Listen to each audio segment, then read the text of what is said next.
walk out to the show and fall at your door. We got that info for you. Touchdown on that play and for anything. More than just a podcast for you. So I'm going to ask next question. Best series, and we do this with football too, but the best of.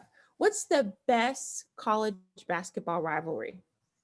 From Kentucky, it's the Louisville, Kentucky, always. Whatever.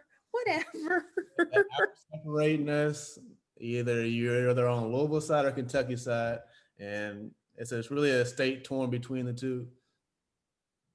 You say that because you're from Kentucky. I'm just saying, it's historically proven that it's one of the best in the college. I agree. You got that one or NC Duke? Yeah, that would be the second one I think of. Besides that, it's really a fall off from there. I used to like when the Big East, like maybe Georgetown, Syracuse. I thought, but I'm going to go with Donovan on Louisville and Kentucky. My in-laws are all from Kentucky, so I always liked that game. So I am a UNC Duke fan. I think that's the absolute best rivalry. I've seen some really good games.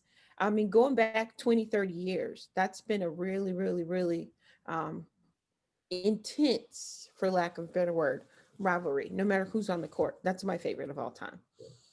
Jordan, you have a favorite? I'm gonna say Ohio State, Michigan.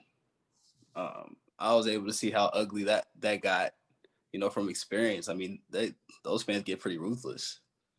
So I always thought it was UK Louisville too, and I swore by it. But yeah, that Michigan Ohio State gets ugly. Go blue! Just saying. That's my school. So next question. And this might get a little bit heated because parents are very, very divided on this one. Should kids play basketball all year long? It depends on the individual. If the kid really loves the sport, there's kids out there that really love what they do and play basketball. They'll play it nonstop. Now, I don't think a parent should force a child to play basketball all year long. In that sense, like you're going to play AAU and you're going to get in front of these coaches and stuff like that. People can get pretty burnt out on playing basketball at a competitive level, not playing around, just playing basketball, but at a competitive level all year round. It can get pretty boring. You get complacent. You don't really want to be there. You're not even worried about what you're doing at no point no more. So I think it's something to be on the kid. Hey, ask the kid, hey, do you want to keep on playing basketball? You want to try something else for a little bit? It's up to the kid what he wants to do. Okay. Kevin? Well, they should play basketball all year. Should it be organized? No. Okay. Not necessarily. So there's a difference? Oh, yeah. So, for instance, a team I coach, we just won a league up in Jacksonville, and one of my players got the MVP. He's a very, very exciting athletic seventh grader, really exceptional skills. So he interviewed him after the tournament and asked him, where do you train? He said, I don't train, I'm a baller. Which was perfect, because that's exactly it. He is in the park every day, and he's working on his game, and he's playing 2-on-2s, 3-on-3s, 1-on-1s, and he's a baller. Now, that counts as playing all year, but there's no coaches, there's no referees. He learned, so again, at a certain point, you might need more structure. But what's missing to me, and like the young men I coach, come from a community where, there ain't a lot of AC in a lot of these houses. So sitting around inside is not an option. They got to get outside and they got to do things. And so my kids that I coach have park skills, and very different player than somebody who's been a training skill. Okay. And so, yeah, I think they should play all year. I like kids that play football. I like kids that play baseball. Baseball's tough because it's in AAU season, but I wish my kids would play baseball. When you're 6'1", basketball sometimes can have limited options. Donovan played, but there's only room for one point guard. But 6'1" kid's pretty big in football. 6'1" kid's huge in baseball. And so when you're an athlete, you got to try to or lacrosse, and so I'd rather see kids mix it up a little bit versus just sticking on baseball or basketball all the time. And that's something I wish I would have done in high school. I got stuck on the basketball thing where I'm going to D1 college, I'm playing at this certain level. And I basically handicapped myself in other areas where I could have been good at too also, and also had more opportunities and see. I think a child should explore as many options as he can. Like I said, you're a kid, you're not going to get tired or anything like that. Injuries do happen in high school, but it's not really career-ending injuries most of the time. I say play as many sports as you can. That way you get versatile in many things, and also you bring little certain things from each sport to the other sport too also when you're doing that. So just be a kid, play, like you said, play all year round, but being a competitive and organized, it can get to a point where you're tired of it, especially hearing a coach all the time too also. I think it's interesting that you made the distinction between organized and regular basketball, because I'm firmly in the camp of you shouldn't do one sport all year long, any sport, just because of from a developmental perspective. When we were growing up, we got outside and we played. We were on the jungle gym, the monkey bars, and we didn't have like the injuries that kids today have. Like I see some of my friends, their kids play baseball and they have Tommy Johns. I'm like, we didn't do that. And so what I find is that sometimes parents, they make up their mind that their kid is going to play a particular sport and that's all they do all year long, and they don't develop properly. And so I'm not a fan of playing any sport all year long, just because you want to use as many muscles as possible. You want to allow your child to avoid overuse injuries. You want to allow them the opportunity to develop and to be a kid.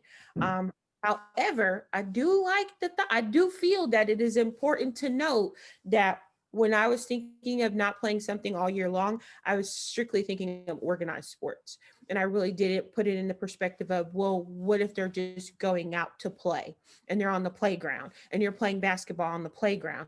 Well, yeah, I can see doing that all year long because it's not the same for me as playing an organized sport. The NBA guys play pickup all year. All year. I mean, that's how you stay in shape. That's how you keep a decent set of shape. And that's how your timing stays intact as well. You get to go up against other people that you don't play regularly in a regular competition. And also that's really the fun part of playing basketball or something like that. It's when we're not in the organized state. You can play around, you can take shots, you can't take in games, you can do things, you can have fun with your friends and everything like that. That's really more relaxation, in my opinion, than being on practice or actually playing a game myself. So what parents should take away from this conversation is there's a difference between organized sports and pickup, and that pickup gives you an opportunity to do different things that you wouldn't get to do in the organized sport. And so it is okay to play a sport all year if it's not organized. And then we also need to take into account the child, what the child wants, what's suitable for him or her. For sure. That's good. Things you learn. So the next question: how is college basketball different from the G League? Well, for one, it's the money for sure. You got kids that's all right. I got family situations, or I got something I want to do with my life, and college is really not going to do anything for me. Now, should everybody try to skip college and try to go to the G League? No, it's not for everybody. There's anomalies that people are good enough to go to the G League and skip college and stuff like that. College is, I don't know. I think it's just a Hollywood dream that everybody sees, especially in my generation. We grew up in the YouTube era, in which everybody wants to be on YouTube with their highlight tapes and everything like that. Everybody after that, that's a ticket to go to the league or to a high major D1. And so with that, I think that you should go to college for sure and play basketball if you have the option that presents itself. G League, that's for people that's going to the NBA for sure. Them are the kids that's going to basically skipping college and just getting prepared for the NBA. Ooh, that whole skipping college. Okay then. Yeah. Okay then. So, who else wants to chime in? I mean, I would say the difference between the two would be the seriousness of basketball. I guess you could say would be a bit heightened in the G League than it would in college. Just for the simple fact, in college, not you have to go to class. There are other things that kind of factor into having a successful career in college. I mean, you can't play if you don't make the grade, right? So you don't have to worry about anything like that in the G League.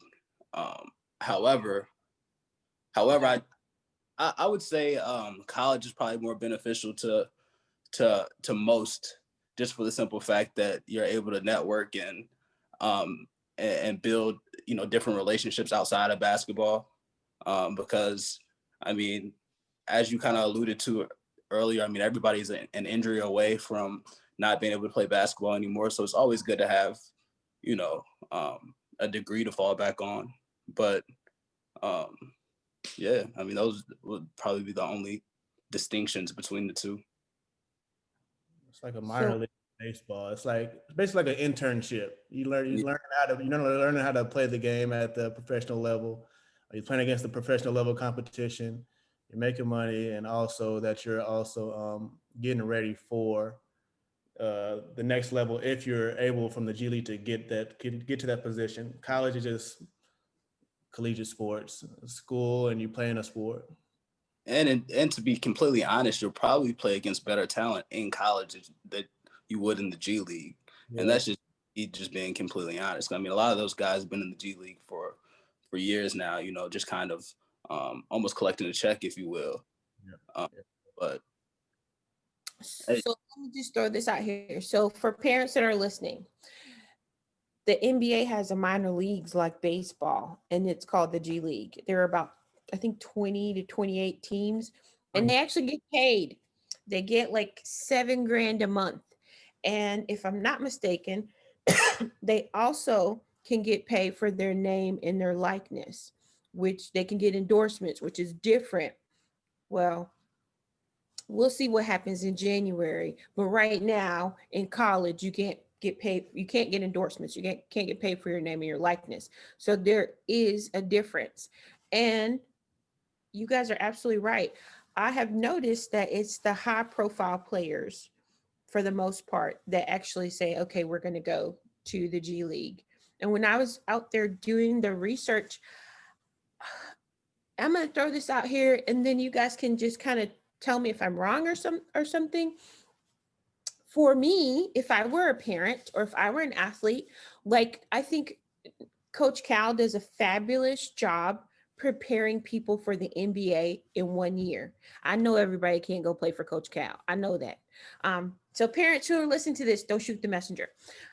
If I could find a collegiate coach who was either Cal or his equivalent that that would prepare my child in that one single year for going to the NBA, then I think I would want my child to go to college as opposed to going to the G League, even though they get a paycheck in the G League and they can get money from their endorsements and stuff like that. That's my thoughts. Not that I just think that that's a better option. Sure, that's a mother's thoughts for sure. I mean, especially coming from a position as a kid, and you see dollar signs, you got NBA scouts in your ear talking about, hey, you should probably skip college and go ahead and just start making some money because next year you're going to be top 5 in the draft. I said we're speaking to a minority for sure. It's not a majority thing. Kids skipping high school to go to the G League or anything like that. So going to college is your best bet, in my opinion, like you said. But it's different when you hear somebody in your head talking about here $10,000 a month. Yeah, this is only the second year that a high schooler could go straight to the G League. So that's a kind of a recent phenomenon of being able to do it directly. Yeah. Jim said, my 3 children all went through college. I'm not convinced it's the best or the only way to a life of success. And Correct. I'm not convinced a lot of the young men that it's the right answer for them. And so if you can get an opportunity to get into the G League or go overseas, and I think you'll get you'll get the school of hard knocks that you'll go to instead of the university, and perhaps the connections. And if there's other ways to get prepared for life versus spending money in universities. And today with COVID and the lack of on campus and everything else, I think it really creates even more of a choice of, do I want to go to college right now, or do I want to do something else? Only 60 people got drafted in the NBA the other night. That's it. Not all of them are going to make a team. Yeah. And so, but if basketball is your jam and that's what you're into, then, either it's the G League or Europe or Asia, hopefully you can find your way that way. And if I'm not mistaken, I think the guy who did take that G League route, didn't he slip pretty far in the draft? And he ended up getting second round. Like that. He did what? It was Jalen LeQuee or something like that. The Jalen LeQ. Okay, see now, I think. And so, yeah, I think he slipped a little bit, but not too much. He's in the league, so he did. I guess he got what he wanted. Yeah. Well, I guess we'll talk about on one future show, we need to talk about contracts, because I know I don't know anything about basketball contracts. I don't know if they're front load heavy like football. I don't know if the money's guaranteed. So we'll have to talk. So the money is guaranteed. Is you're not in camp? Okay, so we'll have to talk about contracts so parents can know this.